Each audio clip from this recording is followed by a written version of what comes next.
विश्वास जड़े स्वामी आ स्त्री से माने परस्पर ठारू दूरे रहिबा द्वारा तो मानसिक दुश्चिंतार सम्मुखीन होउछन्ती। गुरुमा जनक कौन कहउछन्ती मानसिक चिंता। अरे मुह को टिके कटी लाज शरम किछि नाही। अरे जो जवान भाई माने नुआ नुआ मैरेज करिकी बाहर रहउछन्ती ताले सेमने भी तो राजरास्ता बुलेई पड़िबे, स्ट्राइक रे बसी पड़िबे। अरे किए कहूची आमर 50-60 हजार दरमा रे चली होनी, आमको दरमा बढ़ाओ। किए कहूची स्वामी पाखरे रहू ना दूर रे रहूची, मानसिक चिंता पशि जाउची मन रे।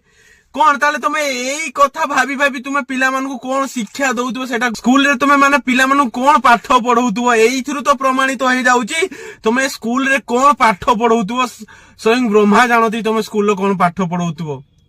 सेही न भी आसिकी राजरास्ता रे बसी पड़ुचो, आमको दरमा बढ़ाओ। बहु मात्रा रे शेयर करंतु भाई माने निहाती मोहन बाबू देखिकी निहाती एमनका दरमा बढ़ेवा दरकार, नहले आमनकर मानसिक चिंता पसी जीव मन रे। कौन कहिबा आपण माने तो समस्ते गुरुमा गुरुजी हे जाउचंती, कौन कहिबा आमको कहिबा गुटे खराब लागुची।